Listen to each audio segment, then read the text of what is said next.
15 अगस्त हमारे आजादी का अमृत महोत्सव। देश की स्वतंत्रता की इस 75वीं वर्षगांठ पर इस बात पर भी मंथन होना चाहिए कि इन 75 वर्षों में हमने क्या पाया और क्या खोया। असल मायने में आज देश प्रगति कर चुका है और अब हमें आधुनिक भारत के तौर पर जाना जाने लगा है। लेकिन आजाद भारत के केवल एक दिन बाद ही 16 अगस्त 1947 को लोकशाहीर अन्ना भाऊ साठे ने कहा था, ये आजादी झूठी है, देश की जनता भूखी है। अन्ना भाऊ साठे की ये बात क्या आज की वास्तविक परिस्थिति से कितनी मेल खाती है? हम किसी सरकार या पार्टी के खिलाफ नहीं है, लेकिन आजादी के बाद जिस भी पार्टी की सत्ता आई उसने देश के उन पहलुओं पर ध्यान ही नहीं दिया, उसकी ओर हम आपका ध्यान केंद्रित करना चाहते हैं। अमृत महोत्सव की एक जिंदा तस्वीर ये भी है जब देश की स्वास्थ्य सेवाओं पर सवाल निर्माण हो जाता है। मामला कुछ दिनों पहले का ही है जब प्रयागराज में एक बेबस पिता को अपने कंधे पर अपने बेटे का शव 15 किलोमीटर तक लेकर जाना पड़ा, क्योंकि इस पिता के पास एम्बुलेंस को देने के लिए 2200 रुपए नहीं थे। और ऐसे सैकड़ों मामले देश भर से सामने आते रहते हैं जो इस देश के आजादी के अमृत महोत्सव की चमक पर सवाल निर्माण कर देते हैं। भारत का अमृत महोत्सव इस तरह होना चाहिए। अपने देश में प्रजातंत्र है, लोकशाही है। लोकशाही का मतलब ये होता है कि खून का एक भी कतरा ना बहे और हक सभी के रहे बराबर। यही है प्रजातंत्र।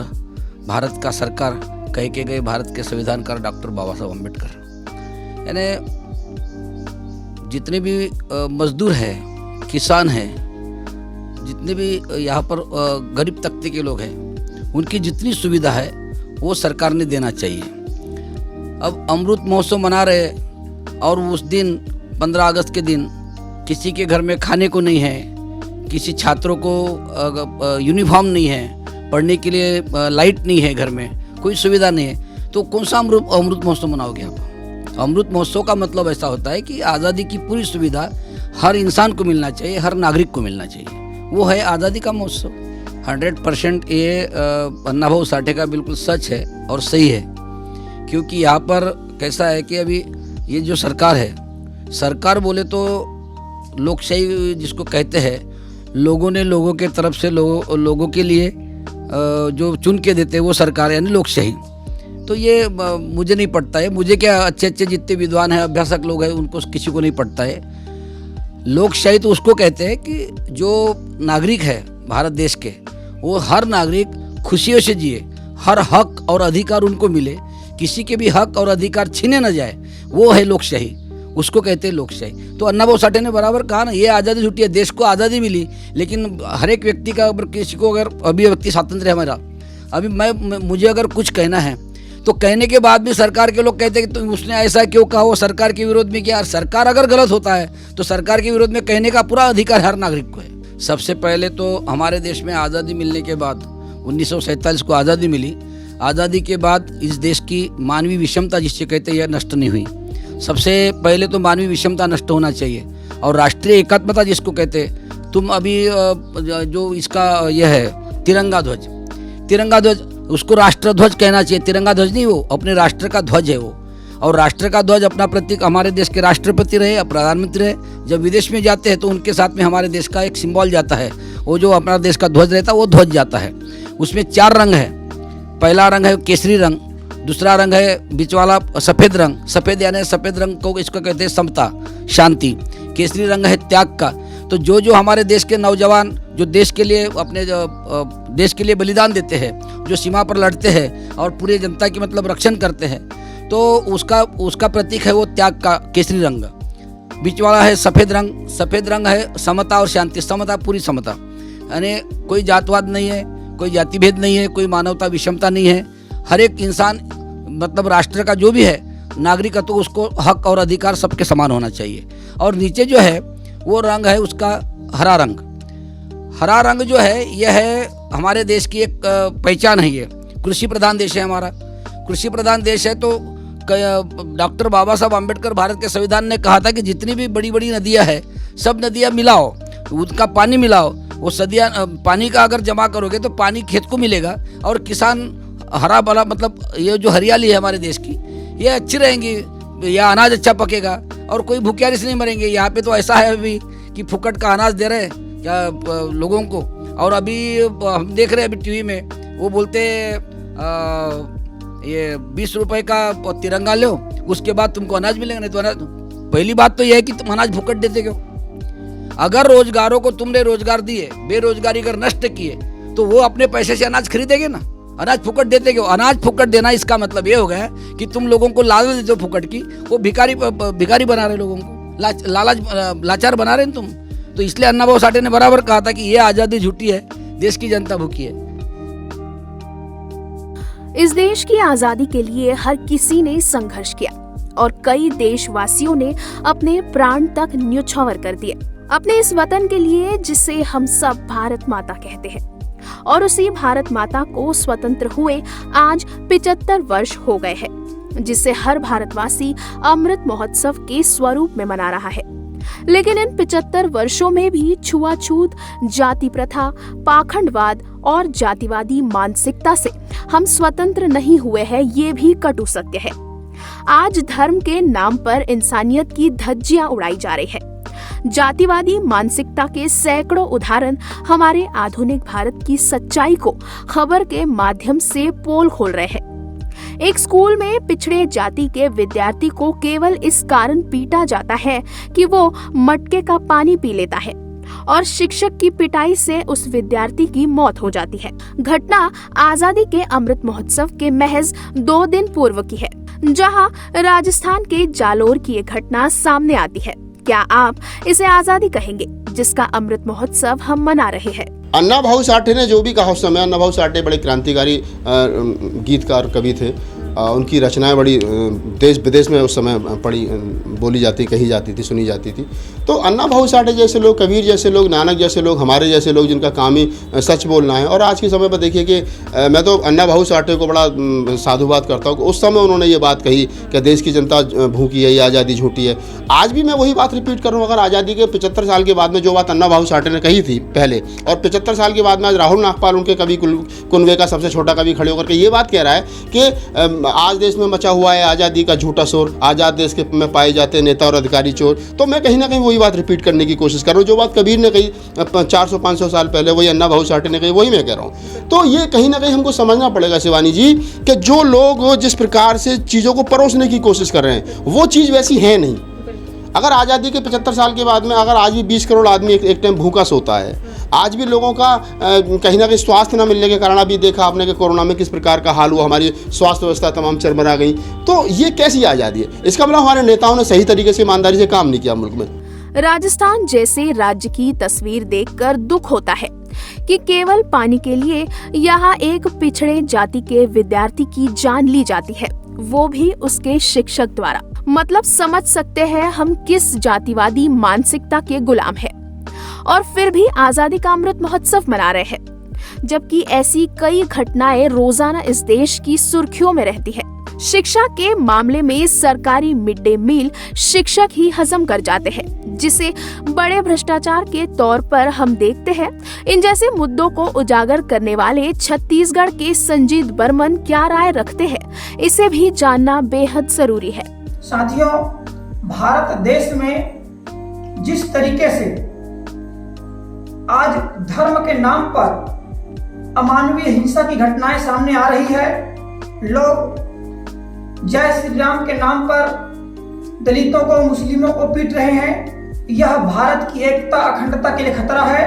और जिस तरीके से समय समय पर भाजपा के सांसदों के द्वारा हिंदू राष्ट्र बनाए जाने की मांग जो उठती है, यह भी भारत की एकता, अखंडता, भाईचारा, बंधुत्व के लिए खतरा है। क्या रोजगार और शिक्षा हर भारतीय को मिल रही है? शिक्षा की व्यवस्था में जिस तरीके से लोगों ने शिक्षा का व्यवसायीकरण किया है, शिक्षा का बाजारीकरण किया है, आज शिक्षा महंगी हो गई है। गरीबों के लिए, वंचित दलितों के लिए शिक्षा ग्रहण कर पाना एक चुनौती हो गई है। रोजगार की बात अगर हम करें तो रोजगार भी सीमित हो गई है। सरकारी संस्थाओं को लगातार सरकारें बेच रही है, निजी संस्थाओं में श्रम का शोषण हो रहा है। इसलिए हम कह सकते हैं कि न तो बेहतर रोजगार मिल पा रहा है, न तो लोगों को शिक्षा मिल पा रहा है, बल्कि शिक्षा के क्षेत्र में वर्तमान में भाजपा की सरकार ने न्यू एजुकेशन पॉलिसी के माध्यम से जो समाज के लोगों को परंपरागत शिक्षा की ओर धकेलने का जो प्रयास किए हैं, यह भारत को विकास के बजाय विनाश की ओर लेकर जाएगी। देश के जाने माने लोक शाहिर अन्नाभाऊ साठे ने जो कहा था, उससे मिलती जुलती तस्वीर आज भी इस देश की है। आज 2 वक्त का खाना तो गरीबों को मिल जाता है, लेकिन हर किसी के पास खुद का घर नहीं होता, जिसके लिए हर सरकार प्रयास करती है, लेकिन इसे पूरा कर पाना किसी के बस की बात नहीं, ऐसा प्रतीत होता है। आज भी देहातों की ऐसी कुछ तस्वीर सामने आती है जो हमें सोचने पर मजबूर कर देती है, क्या सही में हम आधुनिक हुए? किसान आंदोलन और किसानों की समस्या वर्षों से चली आ रही है। कृषि प्रधान देश में किसानों की आत्महत्या आज भी हमारे लिए चिंता का विषय है। जो अन्नदाता हमारे लिए दिन रात खेतों में हल चलाता है, उसकी आत्महत्या एक गंभीर विषय है, जो हमारी 75 वर्ष की आजादी महोत्सव पर तमाम तरह से सवाल निर्माण करती है। देश के भूतपूर्व प्रधानमंत्री लाल बहादुर शास्त्री ने एक नारा दिया था, जय जवान जय किसान का। लेकिन आज जवानों और किसानों दोनों की परिस्थिति से हर कोई वाकिफ है, जिस पर बॉर्डर पर सेवा देने वाले सेवानिवृत्त मणिदेव चतुर्वेदी क्या कहते हैं, इसे भी जानना बेहद जरूरी है। आप धर्मवाद राष्ट्रवाद की भांग मत पिलाइए। मुझे पता है कि आपने कोरोना काल में मेडिकल की दुकानें बंद करके शराब की दुकानें खोली, तो ये आपका शराब महोत्सव चल रहा है। मैं पुरानी सरकारों को भी बताना चाहूंगा कि 75 साल से एक आदमी रोटी बेलता है, एक आदमी रोटी खाता है, और एक ऐसा भी आदमी है जो रोटी से खेलता है। फिर भी भारतीय संसद मौन है। आपने संसद ढिढोरा पीटा था कि हम लोगों को हर हाथ में काम देंगे, हम जो है कि रोजगार देंगे, सब कुछ, लेकिन आपने किया क्या? आपने क्या किया 14 से लेकर अभी तक 19 तक? तो सवाल है कि आपने इतना नहीं तय कर पाए कि अगर शराब बिक्री नहीं होगी तो हमारा रेवेन्यू कैसे चलेगा। तो आप ये शराब महोत्सव मना रहे हैं, आप विश्व काल महोत्सव मना रहे हैं, आप जीडीपी, आप राम राज लाने की बात नहीं कर रहे हैं। लोगों को भांग पिला के राम का आज कहाँ है बताइए? गांधी और बाबा अम्बेडकर, सरदार भगत सिंह, उनका देश का क्या उन्होंने यही सपना देखा था? हर दिल में तिरंगा है, लेकिन हर घर में तिरंगा है, लेकिन यहाँ हर घर को रोजगार चाहिए, स्वास्थ्य, शिक्षा, सड़क चाहिए। आजादी के अमृत महोत्सव का जश्न एक तरफ देश मना रहा है, वहीं नागपुर की पद्मा कमला प्रसाद दुबे भी इस 15 अगस्त 2022 को अपने 75 वर्ष का अमृत महोत्सव मनाएगी। जिस दिन देश आजाद हुआ, उसी दिन पद्मा जी भी पैदा हुई थी। लेकिन जैसे वो बड़ी हुई और समझदारी आते गई, तब से लेकर आज तक वो देश की प्रगति को देखकर तो खुश है, लेकिन महिला अत्याचार, बेरोजगारी और बढ़ती महंगाई पर वो भी बोल पड़ी। पद्मा दुबे कहती है कि देश में महिला अत्याचार की घटना देखकर उन्हें काफी दुख होता है, जबकि महिलाओं की प्रगति देखकर उन्हें संतोष जरूर होता है। जब हम पैदा हुए थे उस समय तो गरीबी बहुत थी, और हमारी समझ में हम 6-7 साल के हुए तक गरीबी हमको समझ में आ गई कि गरीबी क्या होती है। जब ये थोड़ा महंगा होने लगा अनाज वनाज 10 साल की उम्र के बाद, तब समझ में आया कि पहले कैसा था और आज का समय कैसा है। और आज उससे भी ज़्यादा है, आज उससे भी ज़्यादा महंगाई बढ़ी है, पर लोग कर ही रहे हैं, खा ही रहे हैं, कमा रहे हैं, क्या करेंगे। ये कम होनी चाहिए महंगाई? बिल्कुल होनी चाहिए, बिल्कुल होनी चाहिए। अब जिसके पेट भरे हुए वो तो नहीं बोलेगा, लेकिन हमारे जैसे के लिए तो बहुत जरूरी है, होना चाहिए। और हाँ, और मैं तो बोलती कि हमारे जैसे नहीं, सभी के लिए होना चाहिए। सभी दुखी हैं इस सब बातों से। ये बात उतनी ही सत्य है कि देश की प्रमुख समस्या जैसे गरीबी, महंगाई पर कोई बात नहीं करना चाहता, जबकि इस पर जोरदार राजनीति वर्षों से चली आ रही है। आजादी के अमृत महोत्सव के इस पर्व पर कुछ लोग सवाल भी उठा रहे हैं कि देश में अब वो दौर शुरू हो चुका है जो लोकतंत्र को समाप्त करना चाहता है, और ऐसे में देश के संविधान को ही खतरा वो महसूस कर देते हैं, जबकि कुछ महिलाएं आज भी महिला संरक्षण कानून को कड़ा करने की मांग आज भी करती है। देखिए, जब देश आज़ाद हुआ तब हमारे देश का पॉपुलेशन, जनसंख्या कम थी। बदलते परिवेश में तमाम कांग्रेस की सरकार आई, तमाम दूसरी पार्टियों की भी सरकार इस देश में आई। मुझे लगता है कि कांग्रेस ने अपने कार्यकाल में इस देश में बहुत तरक्की की। जिस देश में, जिस राष्ट्र में एक सुई नहीं बनती थी, हमको सुई भी विदेशों से आयातित करना पड़ता था, आज वहाँ पर क्या नहीं बन रहा है। और मुझे गर्व है इस देश का नागरिक इस नाते कांग्रेस ने अपनी जिम्मेदारी निभाई। बढ़ते चले गए हम लोग, हर कदम हम अग्रसर होते चले गए प्रगति की ओर, और मुझे लगता है कि इससे कहीं ना कहीं हमने बहुत कुछ खोया भी है। यदि आप देश को प्रगति पथ पर ले जाते तो आपका नेतृत्व कैसा है, जो आपको प्रगति पथ पर लेकर जा रहा है, सब उसके ऊपर निर्भर होता है। और यदि नेतृत्व में वो क्षमता है कि आपको इस देश के पूरे तमाम नागरिकों को प्रगति पथ पर ले जाकर इस देश के नागरिकों को उसका उज्जवल भविष्य हो और देश के नागरिकों को उनका अधिकार मिले, तो ही इस देश के नागरिक सुख समृद्धि पा सकते हैं। ऐसा नहीं मैं कह रहा हूँ कि भाई कांग्रेस के समय पे महंगाई नहीं बढ़ी, कांग्रेस के समय पे भी महंगाई बढ़ी, पर इस कदर महंगाई नहीं बढ़ी। कांग्रेस के समय पे भी बेरोजगारी थी, पर इस कदर बेरोजगारी नहीं थी जो आज हम देख रहे हैं। पढ़े लिखे लोग घर में बैठे हैं, कितने लोगों की नौकरी चली गई। कोविड काल अगर छोड़ दिया जाए तो उसके बाद का जो काल होता है या उसके पहले का काल होता है, कितने लोगों ने नौकरी खोया है, कितने लोग रोजी रोजगार से वंचित हुए। हमारे देश की सरकार को इन सब बातों पर ध्यान देना चाहिए। दूसरों पर आरोप लगाना बहुत आसान होता है, लेकिन कभी खुद पर भी हमने अगर ध्यान दिए तो उससे उचित एक मार्ग दिख सकता है। लोकतंत्र के साथ एक बड़ा खिलवाड़ इन दिनों हो रहा है, क्या ये आज़ादी के अमृत महोत्सव को शोभा देता है? बिल्कुल नहीं। इस देश का इतिहास, इस देश की सार्वभौमता, इस देश का संविधान सर्वोपरि है। इस देश का हर नागरिक खुशहाल रहे, ये सर्वोपरि है। सरकार आएगी जाएगी, लेकिन इस देश के नागरिक को, इस देश के कानून कायदों को, इस देश के संविधान को, इस देश की सुरक्षा को कोई भी सरकार ने छेड़ना नहीं चाहिए।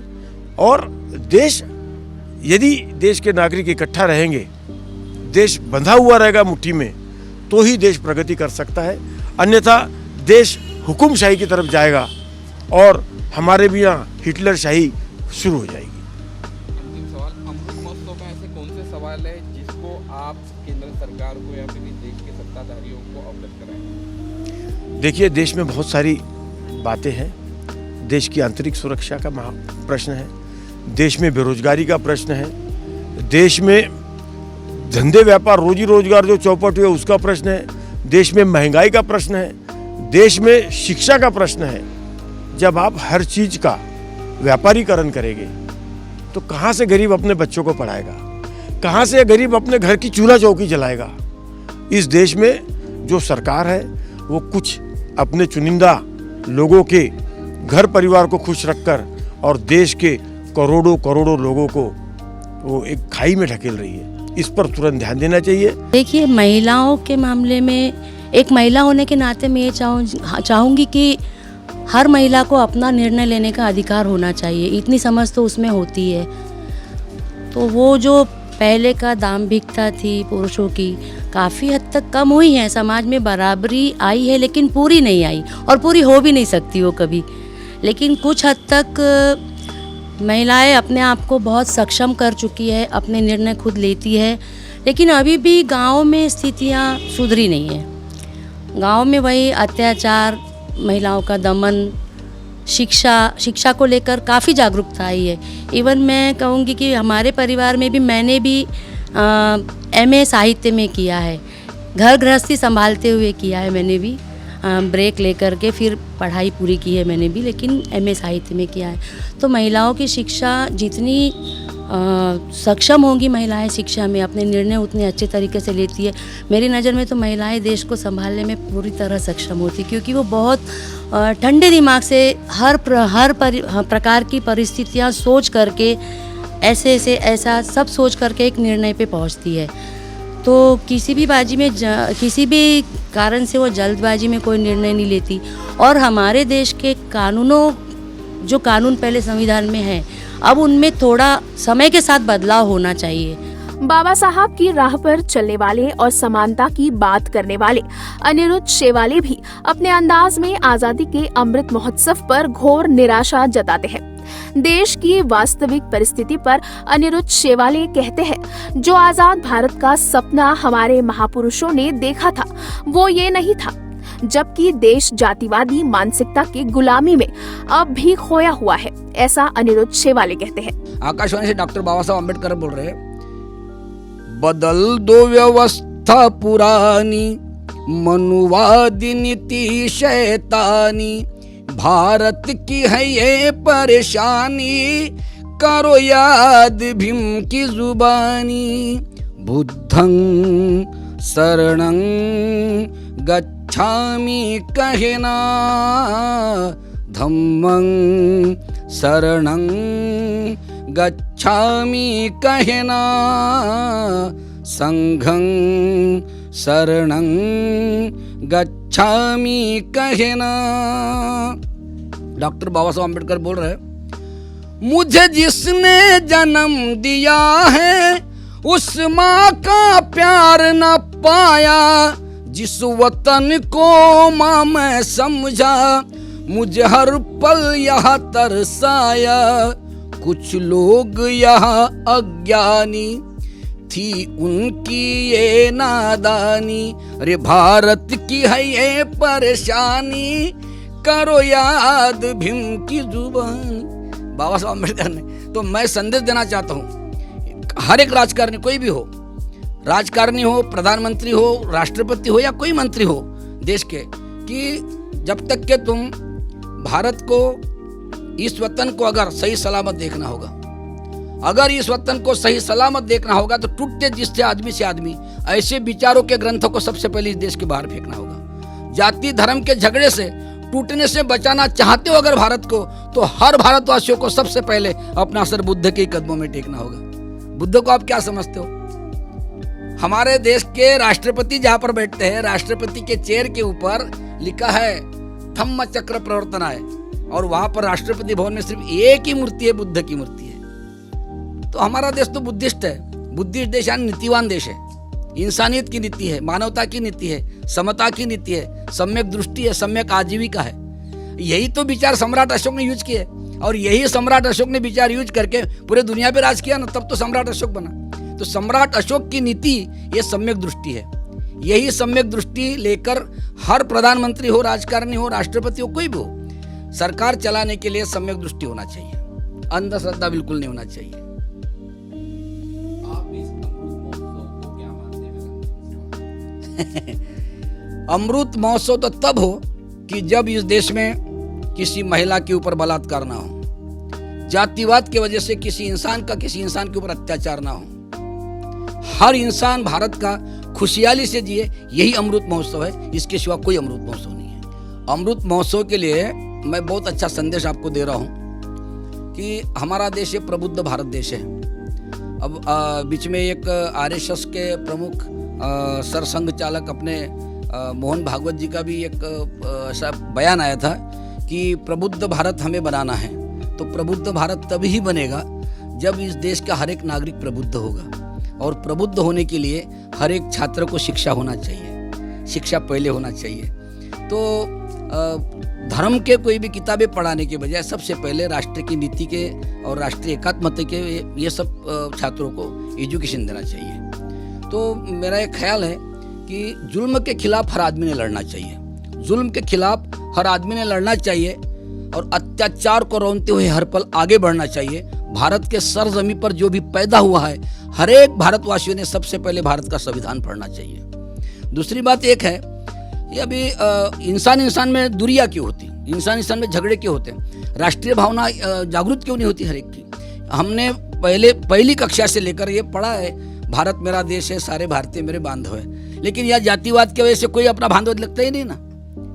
यहाँ तो जातिवाद पढ़ाया जाता है या धर्मवाद पढ़ाया जाता है, ये गलत है। इसलिए मेरा बहुत अच्छा एक शेर है, वो इंटरनेशनल स्तर पर मतलब गया है अभी, मेरे हर गीत में मैं उसको पढ़ता हूँ शेर को। पीपल के नीचे ध्यान लगाने से हर कोई बुद्ध नहीं होगा। पीपल के नीचे ध्यान लगाने से हर कोई बुद्ध नहीं होगा, और रोज अपने बदन को सेंटेड साबुन से नहलाने से कभी कोई नीति शुद्ध नहीं होगा। दुनिया का हर एक इंसान जब भारत में बुद्ध के विचारों का अनुसरण करेगा तो इस दुनिया में किसी इंसान का किसी इंसान के साथ कभी युद्ध नहीं होगा। क्योंकि बुद्ध ने बताया प्रेम, मैत्री, भाईचारा, समता, शांति, अहिंसा, यही तो संदेश है, यही बुद्ध है। बुद्ध को क्या समझते आप? अरे बाबा साहब आम्बेडकर ने 14 अक्टूबर 1956 को बुद्ध धम्म की दीक्षा ली, तो बुद्ध का बाबा साहब आम्बेडकर को लेबल नहीं लगा, बुद्ध को उलट यस्सी के नाम पर लेबल लग गया। तो बुद्ध कौन? तो महारों का देव। ये इतना बड़ा अज्ञान इस देश में है, तो सबसे पहले इस देश में से ये अज्ञान खत्म होना चाहिए।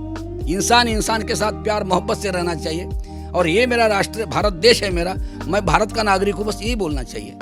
कोई मजहब नहीं, कोई जात नहीं, कोई वंश नहीं, कोई पंथ नहीं। ये अमृत महोत्सव अपने देश का है।